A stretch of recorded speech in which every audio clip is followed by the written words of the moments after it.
When we imagine the land of ancient Egypt, what comes to mind first?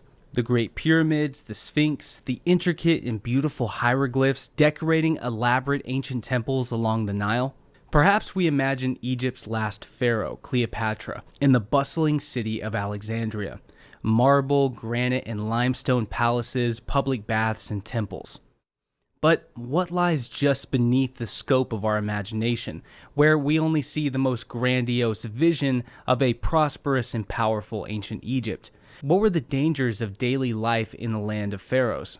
For the typical Egyptian that most people may imagine, such as the pharaoh and his or her, in some cases, royal family, high priests and soldiers, the question of what threatens their lives is fairly simple.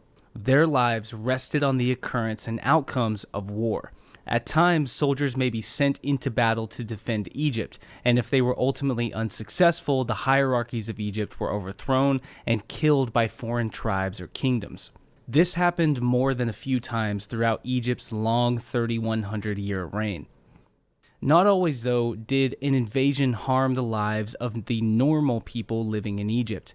At times, the vast majority of the Egyptian population was left mostly unharmed, aside from the mostly sparse instances of pillaging. Many times when foreign tribes would come into Egypt, they would allow Egyptian culture to continue. Aside from the political and military dangers of simply living in ancient Egypt, there were many dangers that ordinary people faced on a day-to-day basis. Though not typically soldiers from a foreign nation, ordinary Egyptians faced a different but just as deadly threat. As North Africa began to dry up slowly between 8000 and 5000 BC, all life began to either migrate south into modern-day Central Africa or east to live along the Nile River. By 4000 BC, a recognizable Egyptian culture began to emerge along the Nile, living alongside every single animal in northeast Africa, for they too had migrated to live alongside or in the Nile River. In a vast desert waste, the Nile gifted life, but not an easy one. It is easy to imagine the shimmering baked sands of the Sahara Desert under the hot Egyptian sun. Vultures swirling overhead awaiting their prey, or sometimes roosting on the thorny acacia trees dotting the mostly barren landscape. By midday, other unwelcome guests were looming. Snakes emerged from their holes to bask on boulders in the sunlight. An Egyptian papyrus dating to around 550 BC, although it is believed to be a copy of an even older document, details the presence of a much wider array of snakes in Egypt than archaeologists had ever assumed. 37 different species of snakes were listed, 13 of which the sections of the papyrus containing their definitions has degraded away. But the implication of the papyrus seems to indicate that snake bites were much more prevalent and posed a greater risk to Egyptians several thousand years ago as compared to today, largely due to the fact that the majority of these species do not still inhabit Egypt and were likely killed off to prevent the immense danger they posed.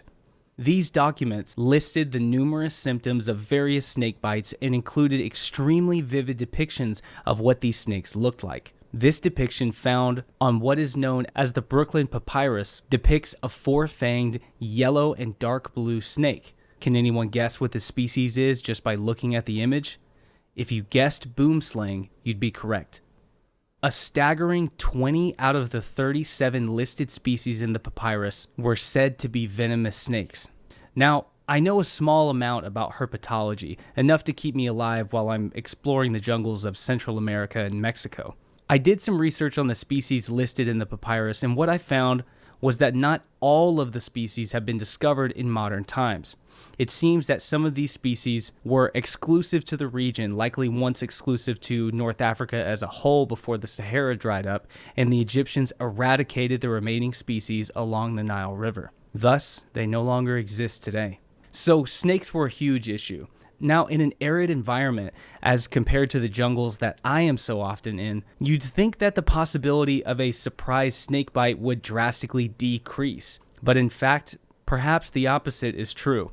Egypt was absolutely infested with rats. In the Middle Kingdom town of Kahun in the Fayum region of Egypt, dating between 1650 and 2050 BC, Flinders Petrie discovered a home where nearly every room had a corner that had been tunneled by rats, where people had placed stones and rubbish in a futile attempt to keep them out. He even found evidence of an ancient mouse trap made out of fired ceramic with a trap door. It is not possible to prove without written evidence, but it is likely that these rats carried disease as well. Some researchers have suggested that the bubonic plague may have originated along the Nile River as far back as 3500 BC, where the Nile provided the perfect environment to infect rats with disease and then flood their habitat, forcing rats to begin nesting in the emerging villages along the Nile. The Ebers Papyrus, written in about 1500 BC, details the spreading of a disease with strikingly similar symptoms as the bubonic plague. It says, "The disease has produced a bubo, and the pus has petrified. The disease has hit." Now, I find the use of the words "the disease" as particularly telling that the Egyptians were already very familiar with this illness. Potentially, these diseases evolved and spread amongst the prehistoric Egyptian cultures and eventually spread outward into the Mediterranean and eventually across Europe.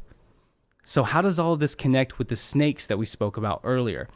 If a disease at least akin to the bubonic plague wasn't bad enough, rats attract snakes.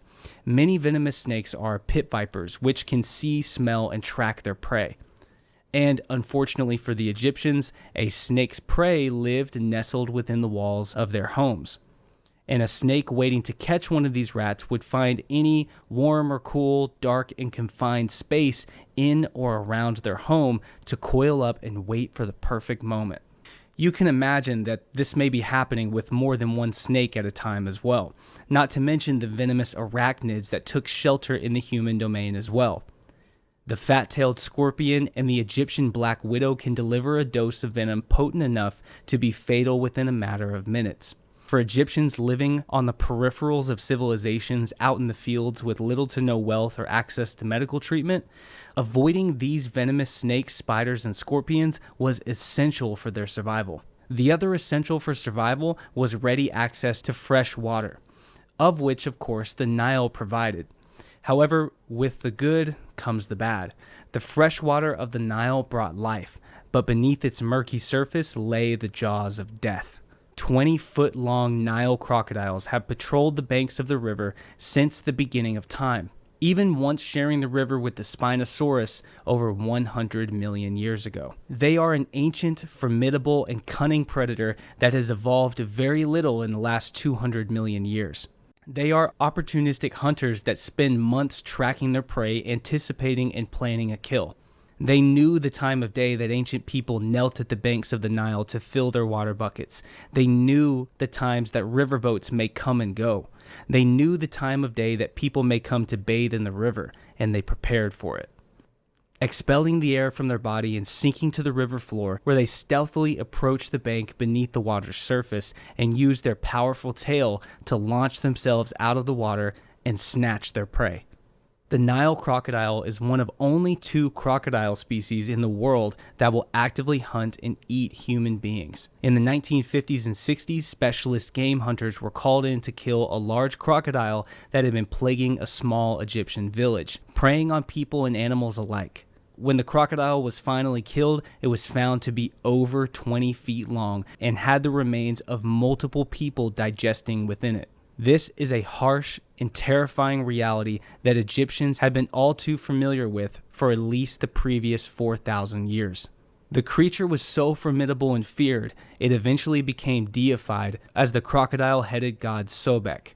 This happened sometime during the Old Kingdom period around 2680 BC, perhaps in hopes to appease this creature's aggressive nature.